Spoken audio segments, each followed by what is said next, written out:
Hola, ¿qué tal, damas y caballeros? Bienvenidos al quinto video del curso de Historia de la Matemática de la Escuela de Matemática en la Universidad de Costa Rica, correspondiente al segundo ciclo del 2020.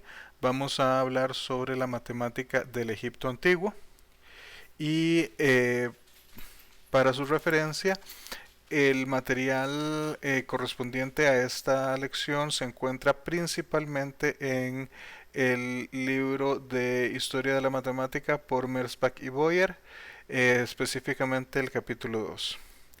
Ahora estamos hablando de el Antiguo Egipto.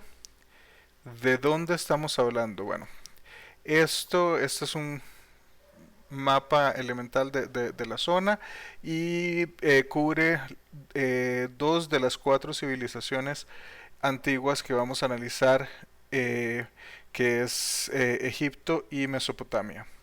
Aproximadamente entre el año 3500 y el año 3000 antes de la era común, o sea, hace aproximadamente 5000-5500 años, eh, surgieron alrededor del mundo cinco a civilizaciones que consideramos las primeras civilizaciones en el mundo, que son en este caso la civilización babilónica, que está justamente en Mesopotamia, la civilización egipcia, está la civilización minoica, que en este mapa debería estar como por aquí, que es en las Antillas de lo que es Grecia el día de hoy. Está lo que llamamos la civilización india, que empieza en el Valle del Indus, en lo que sería el oeste de lo que es hoy la India, y lo que llamaríamos hoy la civilización china, se origina básicamente en lo que es el centro de China hoy. Eh, Pueden buscar eh, la ciudad de Shangan. Es una de las primeras ciudades que podemos identificar en esa área. Vamos a hablar durante este curso de cuatro de esas cinco civilizaciones. No vamos a hablar sobre la civilización minoica, porque curiosamente la civilización minoica floreció aproximadamente entre el año 3000 y el año, eh, si le creemos a algunos investigadores que señalan el año exacto como el 1177 antes de la era común. Y después de eso la civilización minoica eh, pasa por lo que se denomina la Edad Media de la antigua Grecia. O sea, esencialmente entra en un periodo de aproximadamente 6 siglos, donde la cohesión política y cultural empieza a deshacerse. Y curiosamente, cuando surge de ese periodo, eh, durante todo ese periodo no hay en realidad escritura, y cuando surge después de ese periodo, aproximadamente hacia el 600 antes de la era común, el, eh, el tipo de escritura es distinto, es más parecido al moderno, y resulta que pueden buscar lo que es el script A y el script B, no se han podido descifrar. Es la escritura que usaban los minoicos, no ha podido ser descifrada. Entonces no hay en realidad la suficiente, diríamos, evidencia sobre matemática en esta civilización. Sin embargo, en las otras cuatro, egipcia, babilónica, india y china, sí hay bastante, eh, bastante evidencia al respecto. En este caso vamos a hablar de Egipto. Egipto se encuentra, básicamente es una civilización que surge a lo largo de las orillas del río Nilo, y eh, surge aproximadamente en el 3500 antes de la era común. Hay un número de hechos históricos que vamos nada más a pincelear, que son, por ejemplo, bueno, hay una secuencia de diferentes dinastías que duran la mayor parte de 3 milenios. Después, cuando Alejandro Magno surge en realidad él es de Macedonia, no de Grecia, pero en fin, cuando Alejandro Magno logra conquistar esencialmente todo el mundo conocido para su época, eh, Egipto pasa de ser meramente egipcio a ser helenizado, por decirlo así, donde los faraones son sustituidos de griegos, de egipcios nativos por griegos, por básicamente uno de los generales de Alejandro Magno y sus descendientes. Y sus descendientes paran de ser los monarcas de Egipto si mi memoria no me falla, en el año 28 antes de la era común, cuando Augusto vence a las fuerzas de Cleopatra y Marco Antonio, y Egipto pasa a ser parte de básicamente de las propiedades romanas. Ah, pero ustedes pueden decir, bueno, hace un momento estábamos hablando de lo que sucedió con la civilización minoica, donde básicamente no podemos leer lo que ellos escribieron. ¿Cómo es que podemos leer los escritos egipcios? O sea, ¿cómo sabemos que ellos tenían en realidad entendimiento matemático? Bueno, primero que nada hablemos de Jean-François Champollion. Él fue un académico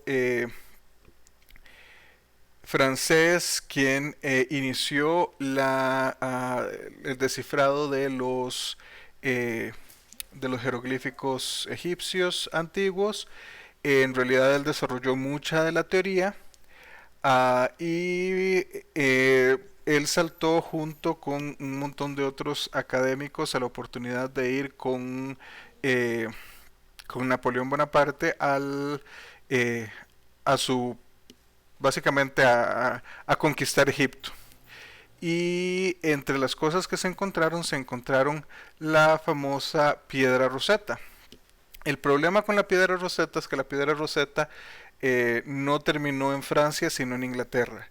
Cuando Napoleón se encontraba en Egipto, sus barcos fueron rodeados, y aunque él escapó, una gran parte de los académicos franceses fue básicamente capturado por los ingleses, y estos se dejaron también un montón de cosas que los franceses habían sacado ah, de pirámides, de templos, etcétera, en Egipto.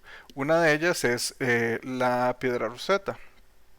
Bueno, Thomas Young, que es un académico británico, él toma la piedra Rosetta, y una de las cosas que se da cuenta es que esta piedra tiene escrito en 3 tipos de escritura distinta.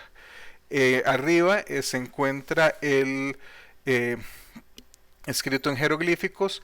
En el medio lo que se encuentra es en escritos demóticos, y abajo en escritura griega.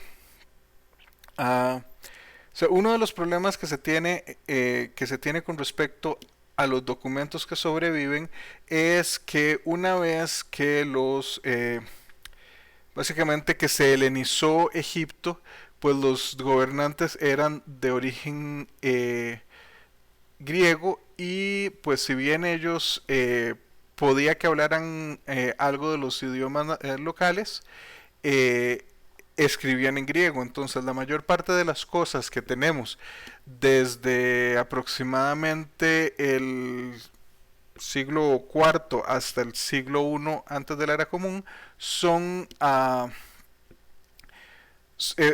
cosas en griego, no en no en egipcio. Entonces se había perdido para ese momento la habilidad de leer de leer los jeroglíficos egipcios, pero el griego sí se tenía conocimiento de cómo se lee. En realidad, pues, aunque el griego antiguo no es exactamente lo mismo que el griego moderno, pues es de la misma manera que el español antiguo no es exactamente el español moderno, pero podemos con un poco de esfuerzo entenderlo. Y de la misma manera, el griego se escribía con símbolos muy semejantes al alfabeto griego moderno. Entonces, ¿qué era lo que tenían que hacer? Bueno, se percataron que las tres cosas, o sea, ellos el demótico lo podían leer razonablemente bien, el griego lo podían leer perfectamente bien, el egipcio no, no podían leerlo, salvo algunas pequeñas cosas que había hecho Champollion, que había dado ciertos patrones para el reconocimiento de la escritura. En este caso, ¿qué sucede? Se dan cuenta que el texto en griego y en demótico dicen lo mismo. Entonces, pues no es demasiado eh, un salto muy grande de la imaginación de que la parte de arriba debe decir lo mismo, y entonces eso le permite empezar a hacer la traducción a partir del... O sea, básicamente usted lo que tiene son tres textos, dos conocidos, uno no conocido, pero saben que todos dicen lo mismo. Entonces usted puede empezar a darle forma a qué significa cada parte del escrito en jeroglíficos. Bueno, a partir de ahí se logra descifrar ah, los jeroglíficos antiguos egipcios, y a partir de ahí una gran cantidad de documentos que habían disponibles, papiros, inscripciones en rocas, etcétera, pudieron ser leídas. Una de ellas es, curiosamente, casi un siglo después, el papiro de Rhind o el papiro de Agnes. Eh, ¿Qué sucede con este papiro? Bueno, el papiro fue comprado en 1858 en la ciudad de Luxor, en Egipto, por un anticuario, es decir, una persona que vivía de comprar y vender antigüedades, que se llamaba Alexander Rhind, un escocés.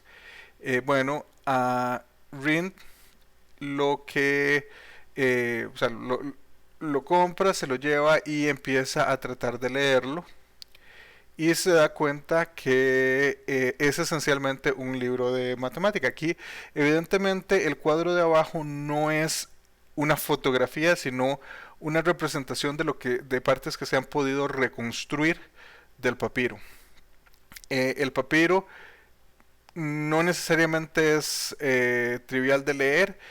Originalmente era de aproximadamente eh, 30 centímetros de alto por, veamos, 18 pies. 18 pies serían aproximadamente 6 metros de largo.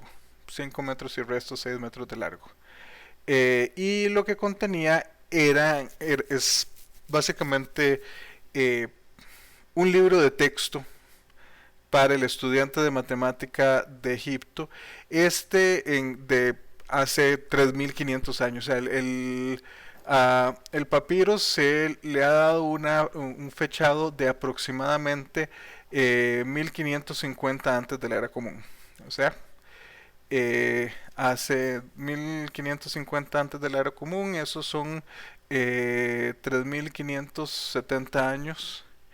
Y el libro, bueno, el papiro se sabe que el escriba ah, que lo escribió, valga la redundancia, es claramente, o sea, él se llama a sí mismo, o sea, básicamente él firma papiro, donde dice este papiro fue escrito por Agmes. Y por eso, además de llamársele el papiro de Rhind, porque Alexander Rhind lo compró, también se le llama el papiro de Agmes. Ahora, hay una cosa importante. En estas... en la matemática antigua es muy práctica y pragmática, no es rigurosa. Es decir, en ningún momento se dan pruebas de o sea, lo que nosotros consideraríamos una prueba rigurosa a partir de axiomas y proposiciones como los conocemos en la matemática moderna, sino que básicamente pues hacían deducciones y veían si funcionaban. Y además este libro no contiene per se teoría como nosotros lo visualizamos en nuestros libros actuales, que en nuestros libros actuales viene primero una cierta explicación, una motivación de lo que se está estudiando y adicionalmente viene definición, o sea, la idea de esta definición, teorema, prueba. En este caso no, en este caso el papiro de Rhind lo que es una colección de problemas con ciertas soluciones brindadas para que el muchacho que está aprendiendo matemática pues tenga estos problemas de los cuales aprender, lo cual hace que el estudiante de matemática egipcio, por lo menos en el tiempo de Agmes, sea un poco más parecido a un artesano que a o a un técnico más que a un académico.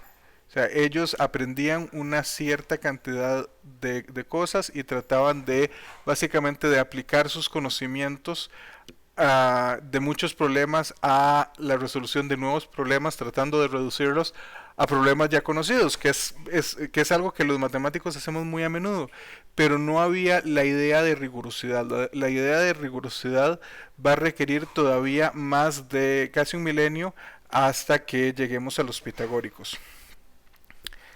Muy bien, ahora veamos, ellos en el papiro de Rhind hay un montón de cosas, por ejemplo, aritmética con fracciones. Una de las cosas que se hace, por ejemplo, es que se expresan ciertas fracciones como sumas de otro tipo de fracciones. Acuérdense que ya habíamos hablado en videos anteriores que los egipcios tendían a tener fracciones, o sea, era un medio, un tercio, dos tercios, y a partir de ahí todas las fracciones que podían denotar eran de la forma uno entre n o uno entre 2n, uno entre un entero.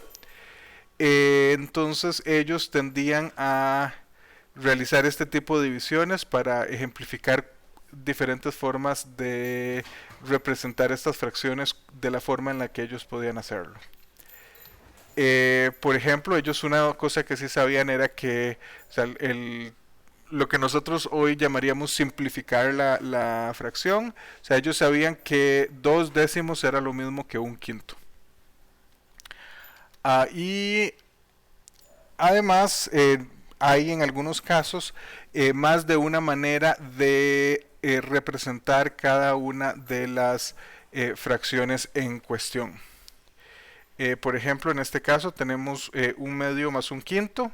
Ambas son fracciones que se pueden representar en el sistema numérico egipcio, pero también eso es igual a 2 tercios más 1 entre 30.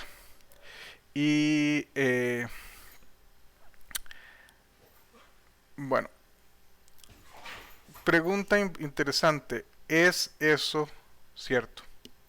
¿Son esas dos fracciones idénticas? Traten de ver si lo son o no. Ahora, ellos tenían una cierta manera de representar multiplicaciones. La multiplicación en este caso Y dado su sistema de numeración, lo más sencillo es hacer sumas, ¿verdad? La multiplicación no es necesariamente clara, al menos no de buenas a primeras con el tipo de numeración que ellos tenían. Entonces, ¿qué es lo que ellos hacían? Bueno, ellos lo que hacían era un redoble ah, secuencial. Ahora, ¿a qué nos referimos con un redoble secuencial? Bueno, por ejemplo, podemos tomar, aquí tenemos 69 por 19. 69 lo duplicamos, entonces tenemos 138, que es 2 veces 69, es decir, es 69 por 2. 276, que es 2 veces 138, es decir, 4 veces 69. El 558, que es 8 veces 69. Y 1104, que es 16 veces 69. Muy bien, ¿para qué hacemos esto? Esencialmente lo que estamos haciendo es una multiplicación en binario. Lo que hacemos es darnos cuenta que 19 es 16 más 2 más 1. En este caso tenemos lo que es 69 por 16 en duplicación y 19 por 2 y 19 por 1. Entonces lo que hacemos es hacer esa suma. O sea, 69 por 19 es lo mismo que 69 por 16 más 69 por 2 más 69 por 1, es decir, 1104 más 1138 más 69, que es lo mismo que 1311. Pueden revisar, ahí la matemática está correcta, aun si el procedimiento no es necesariamente el tipo de procedimiento que usaríamos el día de hoy. Ocasionalmente se multiplica por 10. Si ustedes se acuerdan, el sistema de numeración egipcio que vimos hace un par de videos esencialmente es un sistema unario donde múltiplos de 10 se agrupan en un solo símbolo. Entonces, ¿qué quiere decir? Si uno tiene 3 unos, multiplicado por 10 es 3 dieces y multiplicado por 100 es 3 cienes y así sucesivamente. Entonces nosotros podríamos ver, en vez de ver 19 como 16 más 2 más 1, podríamos ver 19 como 10 más 8 más 1, que también es 19, y ver que 69 por 19 sería 10 por 69, que ese es fácil de hacer, es 690, más 8 por 19, que ya lo teníamos en la tabla arriba y es 552, más 1 por 69, que es 69, y obtenemos el mismo resultado. También tienen formas de multiplicar fracciones esencialmente de la misma manera. ¿Se acuerdan de por qué hacían, por qué era que en vez de decir que 2 quintos es un quinto más un quinto, hacían 2 quintos como un quinto más un doceavo más un quinto más un décimo más, bueno, ustedes pueden revisar y darse cuenta de lo que es. Bueno, es esencialmente porque multiplicaciones de este tipo resulta más sencillo de trabajar. También se hace una división y aquí es uno de los casos donde vamos a ver que ellos tendían a ser muy pragmáticos en la forma en la que usaban sus aproximaciones. Entonces, hacemos lo mismo, duplicamos el divisor. ¿Por qué? Porque queremos encontrar algo que multiplicado por el divisor nos dé el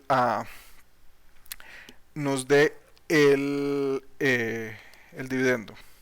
Entonces, lo duplicamos hasta que llegamos a lo más grande que sea menor que 100, que es 63. Entonces, bueno, esto es sería interesante que ustedes buscaran por qué esto es cierto. Esto es básicamente, al menos como Mersbach explica lo que está en el papiro de Reed. Ellos dicen que además de tener eso, que ellos saben que 2 tercios es un divisor de 5 más 5 más un cuarto. Y ustedes pueden hacerlo. 5 más un cuarto es 21 cuartos. Y resulta que si ustedes hacen 21 cuartos entre 2 tercios, eso les da a 7 medios, me parece.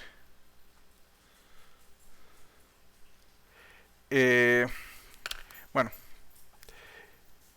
una vez que hacen eso, ellos obtienen que el resultado debe ser un octavo más un cuarto más dos tercios. Ahora, eso es divisor de 99 más un medio más un cuarto. Y aquí estamos a tan solo un cuarto de una cantidad deseada. Entonces ellos podrían tratar de seguir haciendo la división para ver qué sucede, para ver si logran de alguna manera una mejor aproximación, pero depende de la aplicación que se le estuviese dando. De un error de 0.25% pues no es tan tremendo. También una cosa interesante es que los egipcios tenían formas de calcular ecuaciones lineales como las que tenemos ahí, x más ax igual b, o bien x más ax más bx igual c. Nosotros diríamos, bueno, esto es en realidad a más 1 por x, o 1 más a más b por x, pero no necesariamente, o sea, ese manejo algebraico todavía no había evolucionado de esa manera. Ahora, veamos este caso. Nosotros tenemos aquí x más un séptimo de x igual 19. Y queremos encontrar el valor de x. Entonces, ¿qué es lo que ellos hacen en primera instancia? Pues toman una primera aproximación de x igual 7, y si ustedes hacen x igual 7, bueno, x igual 7 es el ejemplo que dan, al menos según Merzbach, directamente en el papiro, y toman, ¿qué sucede con x igual 7? Usted lo ingresa en la expresión de la izquierda y le queda 7 más un séptimo de 7, eso es 8. Entonces tome 19 y divídelo entre 8. 19 dividido entre 8 va a ser 2 más un cuarto más un octavo. Acordémonos, 19 es 16 más 2 más 1. Dividimos entre 8. 16 entre 8 es 2. 16 perdón. 2 entre 8 es un cuarto. Y 1 entre 8 pues, es un octavo. Y una vez que hacen esto se dan cuenta que el valor de x igual 7, que es la aproximación inicial, por el resultado de esa división, es decir, 2 más un cuarto más un octavo, que nos da 16 más un medio más un octavo, que esto es en realidad la solución. Ustedes pueden verificarla. Ahora, una pregunta importante es, ¿por qué sirve esto? O sea, no vamos a responder esta pregunta en este video, pero ustedes pueden preguntarse por qué es que esto sirve. También decía Heródoto, que es uno de los primeros historiadores, diríamos el padre de la historia como ciencia, que en Egipto inició la geometría. De ahí veremos más adelante que eso tiene algo de sentido. Al parecer, por ejemplo, Pitágoras, que es uno de los primeros matemáticos rigurosos en la historia, Pitágoras aparentemente estudió con Tales de Mileto, y Tales de Mileto aparentemente estudió y aprendió geometría en Egipto. Sin embargo, sí hay ciertas cosas que podemos ver en Egipto. En Egipto está la forma o sea, la fórmula del área de un triángulo. Por supuesto, si ustedes están midiendo terrenos, áreas es una cosa importante de saber. Y ellos tienen esta idea de que el triángulo isósceles con base B y lados A, si le podemos calcular la altura h, entonces que el área es base por altura entre 2, esa D debería ser un 2, que es esencialmente la fórmula que usamos hasta el día de hoy, y la forma en la que ellos lo explican es que uno puede tomar el triángulo isósceles, dividirlo por la altura en dos triángulos rectángulos y básicamente voltear uno y ponerlo arriba, y lo que obtenemos es un rectángulo y cuya base es la mitad de la base del triángulo, y la altura del rectángulo es la misma que la del triángulo, y de ahí viene cómo sacan el área. Pero por ejemplo, una de las cosas que nosotros podríamos preguntarnos es, bueno, uno de los resultados más elementales en geometría es el teorema de Pitágoras. ¿Conocían los egipcios el teorema de Pitágoras? Hay algunos estudiosos, algunos historiadores de la matemática que sostienen que sí. Sin embargo, no tenemos hasta el momento eh, una un documento que pruebe que en realidad ellos sí conocían este teorema. Eh, bueno, hay un segundo papiro que no tenemos acá, que es que aparentemente fue escrito 1500 años después, aproximadamente en el 100 antes de la era común. Y este papiro es más corto, tiene una serie diferente de problemas. Eh, es más corto porque, a pesar de que tiene aproximadamente la misma longitud el papiro per se una vez que es extendido, aproximadamente 6 metros, el alto es mucho más pequeño. O sea, digamos que era como el libro de bolsillo, en vez de tener de 30 centímetros era como de 10 centímetros de alto. Y se estima que es escrito de una forma menos cuidadosa. Adicionalmente, una de las cosas que se puede asumir del papiro de Agmes es que, bueno, hay un problema en el cual Agmes esencialmente dictamina que el área de un círculo con diámetro 9 es la misma área que el de un cuadrado del lado 8. Es decir, si nosotros aplicamos ahí la fórmula que conocemos del área del círculo a pi r cuadrado, esto nos da una aproximación de pi de 3 más un sexto. Usualmente la aproximación que es más usada es 22 séptimos, ¿verdad? Que es 3 más un séptimo. Veamos que esta no es exactamente la misma aproximación, pero no está tan lejos. O sea, esencialmente está a un 42avo de esa aproximación.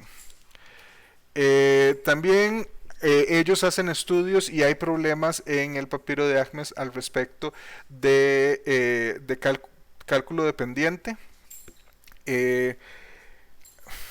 Las pirámides en Giza en realidad fueron construidas hace ya más de 4000 años. Entonces se ha erosionado, las superficies se han erosionado bastante. Sin embargo, se estima que en su construcción original, primero la pirámide era más lisa, la superficie, y esta pirámide además, bueno, hay un montón de cosas interesantes sobre las pirámides, como el hecho de que aparentemente se alinean muy bien con una cara hacia el norte magnético, evidentemente la opuesta hacia el sur magnético, entonces las otras están hacia este oeste, entonces se alinean bastante bien con los puntos cardinales, pero además la construcción, o sea, estas estructuras son enormes. Estas estructuras, entendamos que fueron las estructuras construidas por el hombre más grande hasta el siglo XIX. Imagínense cómo puede hacer, no solo en cuestión de matemática, pero también se estima que las pendientes de las caras de la pirámide eran tremendamente precisas. O sea, un tipo de precisión que difícilmente se pudo igualar hasta más o menos el siglo XIX con los adelantos en ingeniería y en arquitectura que hemos tenido a lo largo de un montón de siglos. Entonces, esta civilización pues Muchas veces uno está tentado a hablar de civilizaciones tan antiguas de una manera casi despectiva, pero honestamente nosotros tenemos un bagaje tan extenso que ellos no tenían, que es impresionante ver la forma en la que ellos lograron hacer todo este tipo de cálculos y no solo hacer los cálculos, sino ponerlos en uso en sus construcciones. Bueno, también una de las formas en las que, o sea, básicamente es las primeras veces que encontramos ideas de trigonometría, hacen unos cálculos que son consistentes con lo que nosotros denominamos la cotangente hoy por hoy. Y con eso se ayudaban en ciertos cálculos geométricos, de la misma manera que nosotros usamos trigonometría el día de hoy. Y en estos momentos con esto terminamos. En el próximo video vamos a hablar sobre la matemática en Mesopotamia y nos vamos a dar cuenta que con lo impresionantes que son los egipcios, los mesopotámicos son todavía más refinados en la matemática que hacen. Y bueno, hasta entonces nos vemos. Hasta luego.